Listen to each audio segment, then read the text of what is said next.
Bienvenue, je suis ravie de vous retrouver pour ce nouveau numéro de Paris-Saclay TV. Comment convaincre les entreprises de rejoindre votre territoire, de rejoindre cet écosystème unique en son genre en France? Eh bien, c'est la raison d'être de la SAT Paris-Saclay. SAT pour Société d'accélération du transfert de technologie.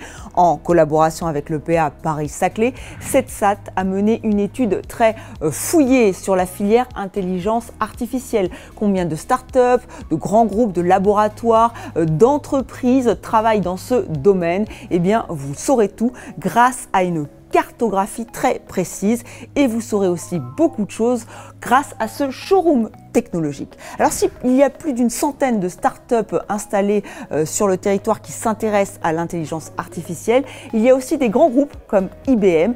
IBM qui a choisi d'installer ici son tout nouveau centre de recherche et de développement dédié à l'intelligence artificielle et vous verrez qu'il y a déjà des synergies qui sont mises en place. Une délégation québécoise quantique est venue sur votre territoire. Elle a été accueillie par le groupe Atos et là aussi il s'agit donc de développer des partenariats, de faire découvrir d'autres écosystèmes. Même stratégie, même volonté pour Chimialis. Alors cette start-up, elle a été lauréate du Spring 50 cette année dans la catégorie santé. Et si elle a choisi Paris-Saclay, c'est parce qu'elle est liée avec l'École normale supérieure. Vous entendrez son CEO, Cyril Gibert. Et enfin, notre agenda, ce sera la fin de cette émission. Faut-il le rappeler, l'écosystème de Paris-Saclay est unique en son genre. Pour développer ce cluster, pour le faire connaître, il existe de nombreux leviers. La SAT, la Société d'accélération du transfert de technologie, a pour but de mieux faire connaître aux entreprises, donc Paris-Saclay, votre territoire, en collaboration avec l'EPA Paris-Saclay. Cette SAT Paris-Saclay a mené une étude très fouillée sur la filière intelligence artificielle, une intelligence artificielle que l'on peut retrouver grâce à une cartographie très précise de votre territoire. La SAT a aussi mis en place ce showroom technologique. Nous sommes réunis aujourd'hui dans le cadre de la restitution de l'étude filière IA que nous réalisons dans le cadre de notre activité de développement économique à l'EPA Paris-Saclay.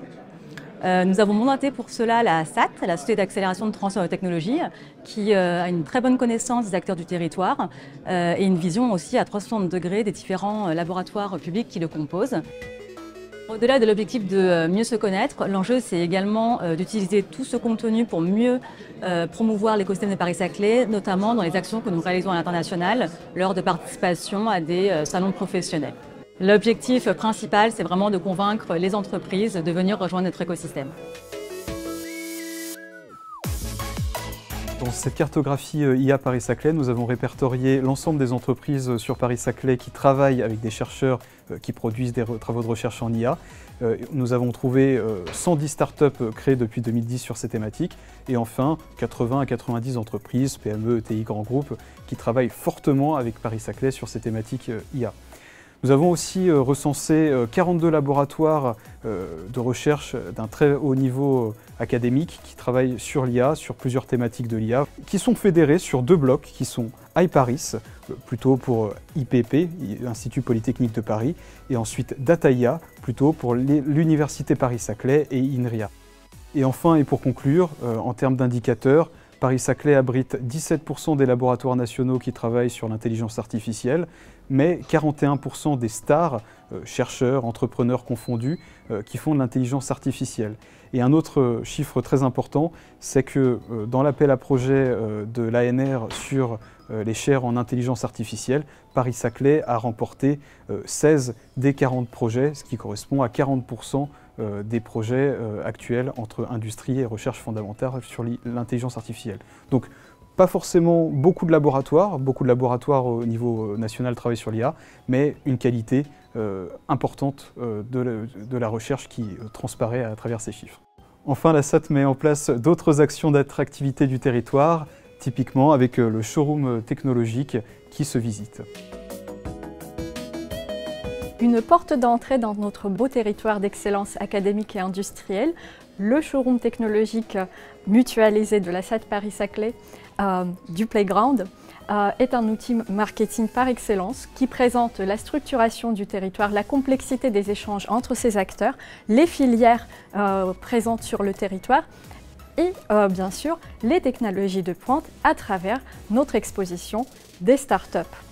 L'avantage et la singularité de notre showroom, c'est d'être vraiment un showroom transverse qui est une porte d'entrée sur le territoire qui permet vraiment rapidement comprendre les enjeux du territoire Paris-Saclay qui, à travers son exposition, permet d'entrevoir quelles sont les possibilités qui s'offrent à des acteurs nationaux et internationaux venant en visite sur le territoire et travaillant dans les laboratoires de recherche, dans les lieux d'excellence académique et industrielle, dans les entreprises.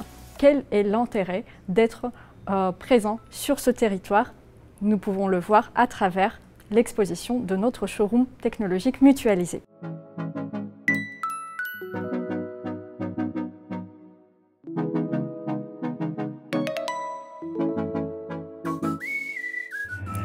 Parmi les grands groupes qui sont en pointe dans la filière intelligence artificielle, il y a IBM. IBM qui a décidé d'installer son centre de recherche et de développement sur votre territoire.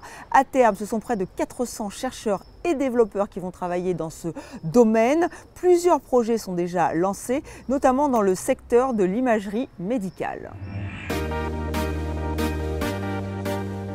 L'entité qui se trouve ici sur le plateau de Paris-Saclay est une entité d'IBM qui est un centre de co-innovation et qui regroupe dans un premier temps une équipe de développement logiciel, une équipe de recherche et également une équipe de consulting. L'équipe de recherche que nous avons ici travaille sur des systèmes auto-apprenants que nous lions à des systèmes de moteurs de règles, business, et qui permettent d'appréhender des sujets tout à fait nouveaux en IA. Et puis nous avons l'équipe de conseil qui va accompagner nos clients sur toutes leurs initiatives d'innovation au sens large. En termes de recherche, quand on est à plusieurs et qu'on échange avec d'autres personnes, on avance plus vite. C'est pour ça que nous retrouvons ici, dans ce site, tous ces ingrédients qui sont propices pour toutes les personnes qui souhaitent faire de l'innovation. Nous avons ici un sourcing de cerveaux. Les écoles produisent des ingénieurs avec un niveau reconnu mondialement et qui fait partie des meilleurs dans le monde académique.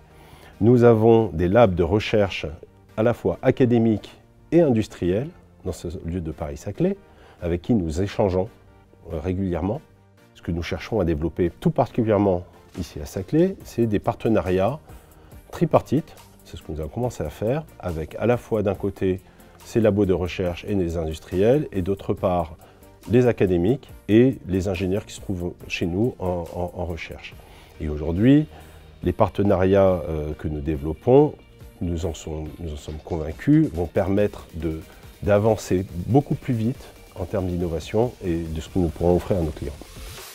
Le plateau de Paris-Saclay offre, pour une entreprise comme nous, des interactions à grande valeur ajoutée avec tout cet écosystème de labos et de recherche.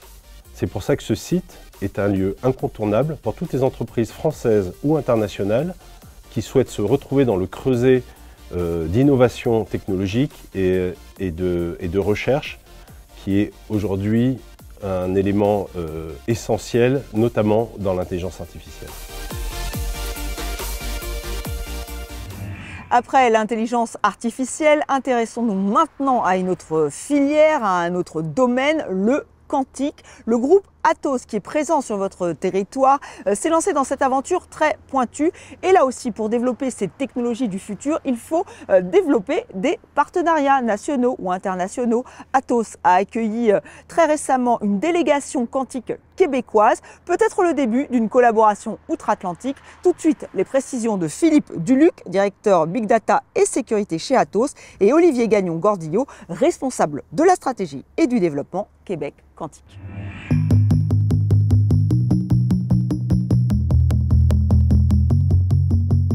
Nous avons le grand plaisir et l'honneur d'accueillir aujourd'hui sur le site des Clés-sous-Bois d'Atos, un principal site de R&D en France d'Atos, une délégation québécoise complètement centrée sur les technologies quantiques.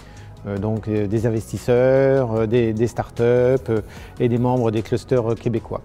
Alors ça, c'est très important pour Atos d'avoir cette capacité de rencontrer des écosystèmes étrangers en quantum, puisque Atos a commencé à développer une stratégie quantique depuis les années 2016, développer un simulateur quantique, se prépare à développer un supercalculateur hybride quantique, et dans ce cadre-là, nous recherchons des partenaires. Et nous voulons également participer à la grande aventure du quantique. C'est en fait une véritable industrie qui est en train de se développer. Donc ces écosystèmes sont très précieux à nos yeux et nous permettent de développer des partenariats et d'acquérir une connaissance beaucoup plus fine de ce qui se fait dans le monde dans les technologies quantiques.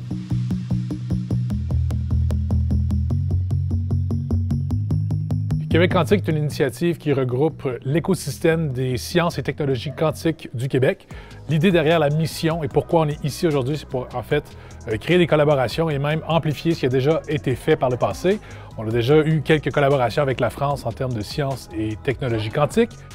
On est très heureux d'être ici aujourd'hui pour visiter finalement l'écosystème de Paris-Saclay en passant par Atos et en allant visiter les laboratoires de C2N.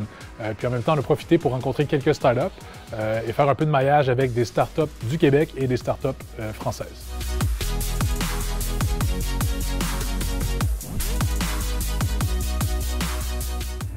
Cet échange entre Atos et cette délégation québécoise est un exemple parmi d'autres de ce qui se joue dans l'écosystème Paris-Saclay. Les startups ne s'y trompent pas, elles espèrent gagner en visibilité en s'installant ici sur votre territoire. Et c'est bien parti pour Chimialis. Cette startup a remporté le concours Spring 50 dans la catégorie santé. Elle travaille en collaboration étroite avec l'ENS Paris-Saclay, l'école normale supérieure. Nous avons rencontré son CEO, Cyril Gilbert.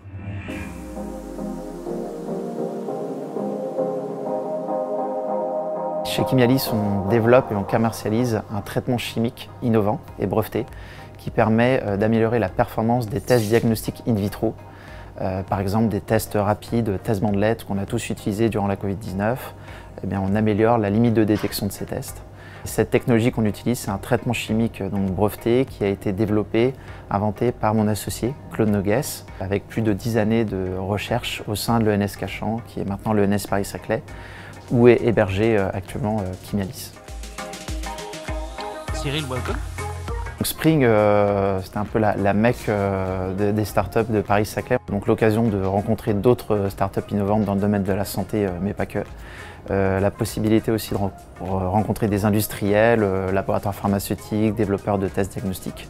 Donc toujours intéressant pour une startup. On est en train de commercialiser notre technologie, on cherche aussi des partenaires, donc c'était pertinent de rencontrer de nouveaux industriels. Aussi l'opportunité de rencontrer des investisseurs, intéressant pour nous parce qu'on est en train de lever un tour d'amorçage pour financer la mise à l'échelle de notre technologie. Et puis c'était aussi gagner de la visibilité, donc ce qu'on a bien fait, bien réussi à faire en remportant le concours de pitch dans le domaine santé, avec des très belles boîtes et également qui pitchaient, il y avait de la concurrence. Et puis un joli jury avec Ipsen, Servier, des fonds d'investissement. Et donc ça a permis de gagner un peu en visibilité au niveau national, ce qui est le bienvenu dans une période de levée de fonds et de début de commercialisation. C'était naturel de s'installer à l'ENS Paris-Saclay puisque, encore une fois, la technologie émane de l'ENS. On est juste à côté de l'ancien laboratoire de Claude. Donc il y a déjà des synergies en termes de recherche et d'avancées technologiques. On a un contrat de collaboration, par exemple, avec l'ENS et le CNRS aujourd'hui sur un de nos projets en interne. Et puis c'est également la possibilité d'avoir en partage des instruments qui sont trop onéreux pour un achat en interne pour Chimialis. Puis évidemment l'accès à tout un vivier de plateformes sur lesquelles on peut avoir accès à ces instruments, d'étudiants et de personnes en thèse qui travaillent sur des sujets d'intérêt pour Chimialis. Donc c'est finalement un peu un point central, même si on est éloigné de Paris-Centre, c'est quand même un point central dans le domaine dans lequel on évolue, avec tous les industriels qui sont déjà présents sur le plateau, des laboratoires pharmaceutiques, des développeurs d'outils d'analyse in vitro. Donc ça fait énormément sens d'être présent ici sur le plateau.